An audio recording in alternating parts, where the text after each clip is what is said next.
putain, on est passé à côté de la catastrophe. Et ça a brûlé jusque la batterie. Il y a un des pôles de la batterie qui est complètement brûlé. On va faire un petit tour avec un autre Unimog, un Unimog moderne. C'est là. Trop bien. J'achète.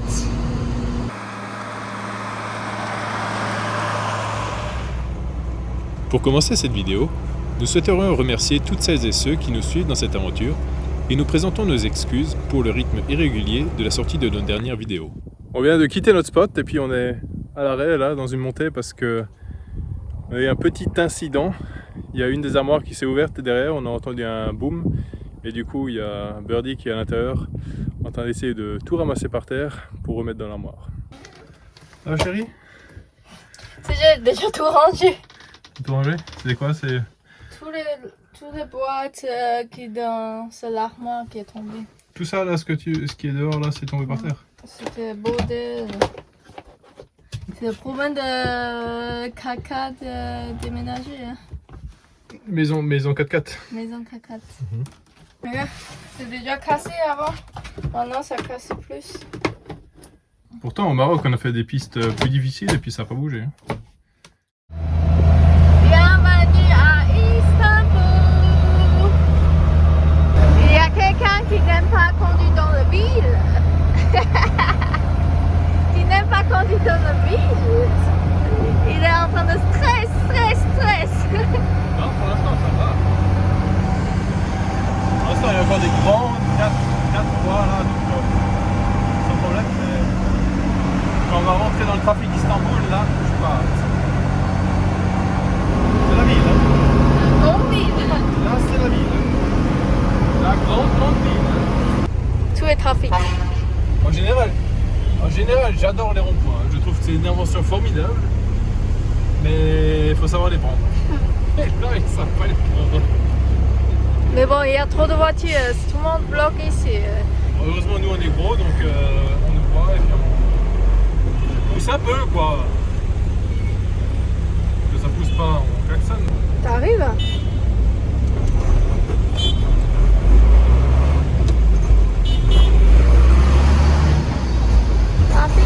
Trafic. Quel beau trafic. On est arrivé à Istanbul et on est au paradis du mécanicien. C'est une petite ville dans la ville où il y a tout pour la mécanique. Il y a des magasins qui vendent de tout. Là, il y a un magasin qui vend des batteries. Là-bas devant, il y a un magasin qui vend des réservoirs pour les camions. Il y a des accessoires pour les camions, les poids lourds. Ils font bien sûr tout ce qui est entretien. Tous les bus qui viennent ici là, pour faire leur révision. Et puis il y a tellement de personnes qui travaillent ici, ils amènent des cantines, tous les roues qui font des cantines pour les personnes qui travaillent ici. C'est incroyable. J'ai jamais vu un truc de cette échelle. Déjà au Maroc c'était pas mal parce qu'il y avait à Zagora les petits garages un peu partout et juste à côté les magasins qui vendent l'huile et puis les pièces. Mais alors là c'est la même chose mais à la taille d'un village.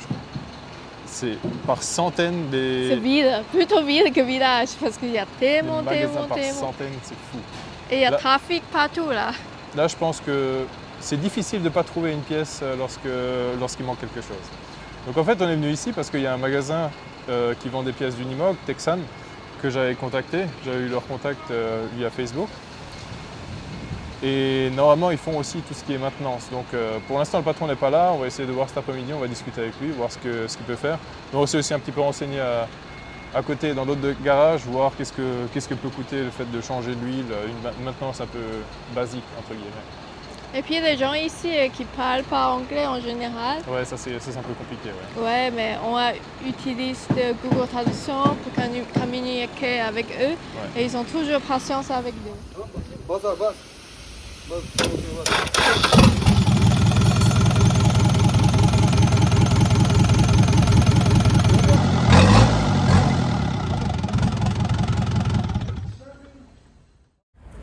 Alors on s'apprête aujourd'hui à aller au garage pour faire un peu de maintenance sur Milou. Et on est garé là devant le magasin de Texan. Et là on s'apprête à partir, je suis juste sorti du camion pour mettre ma combinaison et puis pour préparer le tout. Je suis en train de ranger dedans prêt pour conduire. Mais la porte est ouverte. Il y a un monsieur vient de garage devant. Voilà, donc d'un garage juste derrière nous, parce que bon, c'est la rue des garages. Et il est venu avec Du thé turquie. Du thé turc pour nous. Et le petit déjeuner encore chaud. Le pain. Ah, trop bon. Trop bon pain. Attends, trop bon. Le sésame. du pain avec du sésame. Encore tout chaud. C'est tout et puis il part. Il me donne. Il nous donne et puis il part. Sans raison. Merci beaucoup, merci. Lui aussi, il dit merci. Oui, jeudi, on a déjà mangé. Merci, il n'y a pas besoin. Non, c'est pour vous, comme ça, et puis pas. En plus, on ne travaille pas chez eux. Il n'y a pas de raison pourquoi ils nous donnent, je ne comprends pas. Mais ouais, c'est vraiment hyper gentil. Une belle introduction à la Turquie, en tout cas. Et même en ville, parce qu'on est en plein Istanbul. Bon, c'est peut-être à la limite à la campagne comme ça, ouais, tu trouves peut-être un peu plus ce genre de personnes. Là, même en ville, c'est incroyable. Nous nous sommes rendus dans un garage afin d'identifier la cause d'une légère fuite d'huile que nous avons constatée au niveau du compresseur d'air. On est en train d'essayer de soulever la cabine. On a essayé la technique du treuil, ça ne fonctionnait pas. Ne disposant pas de vérin pour lever la cabine, nous avons essayé d'utiliser le treuil que nous avons relié à la galerie de toit pour essayer de faire basculer la cabine vers le devant. Mon support sur le toit est commencé à se tordre, donc maintenant on a trouvé une grosse corde là, on l'a accroché derrière la cabine, et bien avec le Fenwick, on va essayer de soulever comme ça.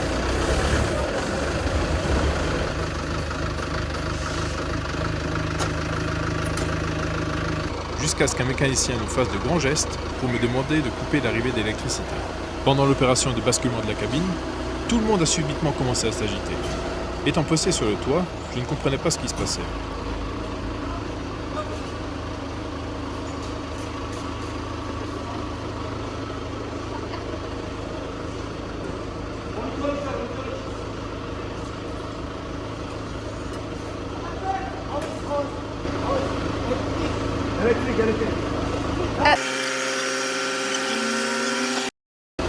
Revoyons la scène ensemble. Pendant la levée, nous avons provoqué un court-circuit et de la fumée a commencé à s'échapper du camion, signe que celui-ci commençait à prendre feu. La tête du camion, c'est pas 100% ouvert. Parce qu'on a frôlé la catastrophe. On a commencé à lever la cabine et puis la fumée qui a commencé à sortir. On a commencé à crier stop, qu'est-ce que. Et en levant la cabine, il y a un câble qui s'est sectionné. Et ça a dû faire court-circuit. Et ça a brûlé jusque la batterie. Il y a un des pôles de la batterie qui est complètement brûlé. Le pôle complètement fondu. Celui-là, il avait le fou. Puis ça, c'est brûlé, ce câble aussi. Oui, il y a eu le feu, il a brûlé. Il a juste pu enlever la cosse. Et puis le pôle il était déjà complètement fondu. Putain, on est passé à côté de la catastrophe. Mais ouais, c'était des câbles qui sont tirés depuis la cabine, la partie mobile, sur la platine où j'ai le levier de vitesse qui est fixe. Et du coup, quand la cabine s'est levée, ça a arraché ce câble-là. Et il a dû toucher ensuite le châssis ou je ne sais pas quoi, et puis ça a fait un court-circuit. Pourtant, c'était le câble qui est juste après mon interrupteur. Donc, a priori, ce câble-là, étant donné que j'avais sorti la clé, oui, j'avais sur moi la clé. Ouais, étant donné que j'avais sorti la clé, il ne devrait pas y avoir de courant dessus. C'est pour ça que je ne comprends pas trop pourquoi c'est arrivé. Maintenant, on a une batterie qui est foutue. Un câble. 2 câbles, j'ai vu, ouais, qu'il faudra qu'on remplace. Donc là, il est en train de démonter le compresseur parce que c'est pour ça à la base qu'on est venu pour faire la maintenance du compresseur parce qu'il fuit un petit peu au niveau de. J'ai l'impression qu'il y a des fuites d'huile sur le compresseur d'air. Donc on va vérifier ça. Mais. Ouais, la correction, on regarde, c'est pas trop grave, mais la correction on a maintenant, c'est vraiment grave. Pourquoi je le sentais? Tu viens avec un petit souci et puis tu repars avec plus de problèmes que ce que tu avais en venant. On espère que le reste de la journée va bien se dérouler parce que c'est pas une bonne introduction à cette journée. Mais heureusement, on a vu la batterie en train de brûler parce que je pense qu'il a vu la fumée, il a senti. Mais il trouve pas, c'est où? C'est toi qui l'as trouvé, non? C'est moi, je ouvre parce que je veux contrôler la batterie dedans pour voir s'il y a rien ensemble parce que je ne vais pas éteindre. Et je ouvre, j'ai vu ça, commence à fumer. Heureusement qu'elles sont pas cachées ailleurs parce que sinon on aurait peut-être même pas vu que ça brûle. Donc bon, mine de rien, on a quand même frôlé la catastrophe, on a quand même eu de la chance. Restons positifs. Même si c'est difficile. Il y a quelques câbles qui ont brûlé, je les ai enlevés. Enfin brûlés, qui ont été arrachés, je les ai enlevés et puis là maintenant ils m'en ont fait des nouveaux. Là en l'espace de 1 ou 2 heures, donc c'est cool. Et la batterie qui a brûlé, ils l'ont réparée. Comment réparer la batterie? C'est des fonds là. Ils ont mis une nouvelle cosse. Bon, apparemment, ils ont. Je sais pas comment ils ont fait. Tu n'es pas à côté? Ben non, il a pris la batterie, il est parti avec, et puis il est revenu, la batterie réparée. Donc, Ok. j'espère que ça tient comme ça. On va déjà voir si ça démarre. Je suis pas sûr qu'un garage nous l'aurait réparé en France, ou aurait voulu prendre le risque de nous la réparer, mais. Bon, en France ou en Suisse, Ils auraient ils ont juste changé essayé la pas. batterie. Ok. Ah bon, on doit pas être les premiers, hein. J'espère. On va voir. J'espère que ça brûle pas une deuxième fois. Super, tu fais tout ici. Tout. On peut tout faire. On peut casser et puis réparer. Non, c'est mieux pas casser quoi. Bon, espérons qu'ils vont réussir à se débrouiller avec le compresseur là parce que c'est un peu compliqué, il n'y a pas beaucoup de place et puis donc là il y a les segments qu'il fallait changer, mais du coup là ils ont changé les segments plus la culasse qui va autour. Et pour remettre la culasse avec les segments, c'est déjà hyper compliqué vu qu'il n'y a déjà pas d'accès. Maintenant ils sont en train d'essayer de refermer le tout. Et on va voir si ça a résolu notre problème de fuite d'huile, je l'espère, parce que on va quand même passer toute la journée là-dessus. Je pense que ce soir on va dormir ici. Je pense que ce soir on va dormir ici, ouais. On est dans le garage Mercedes. Et puis, On va faire un petit tour avec un autre Unimog, un Unimog moderne, pour nous montrer la différence. Parce que notre Red Bull, il a la boîte automatique dedans, tout. ouais. Oh! En plus c'est électrique. C'est automatique? Oui. Oh, c'est automatique. Et moins de bruit aussi. Et ce qui est très fort, c'est que c'est une boîte automatique manuelle, c'est-à-dire que j'ai un embrayage quand même. Moi je pense que je peux le mettre en full automatique aussi, mais. Attention, hein. T'arrives. Tu sais pas comment conduire. Ah, c'est bon. Alors j'ai réussi à mettre la marche arrière, mais j'ai plus réussi à mettre la marche avant. C'est parti.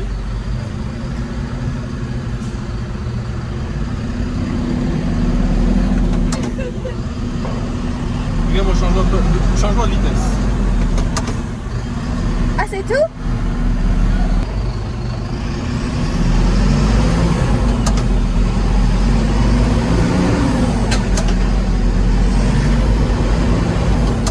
Et tellement doux.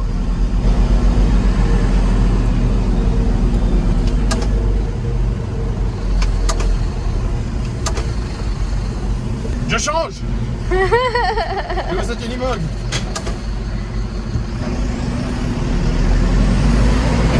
C'est là. Trop bien. J'achète. On va, J'avais les moyens. on va changer. On met la caisse dessus, c'est bon. Le problème c'est qu'il est un peu trop moderne. Il a de l'AdBlue. Un peu trop moderne. Il faudrait une version un peu plus ancienne. Voilà madame, c'est bien ce petit tour. Trop bien.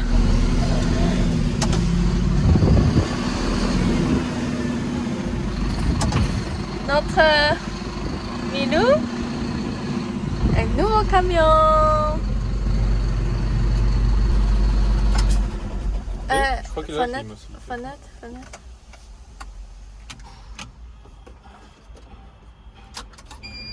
Et la fenêtre électrique.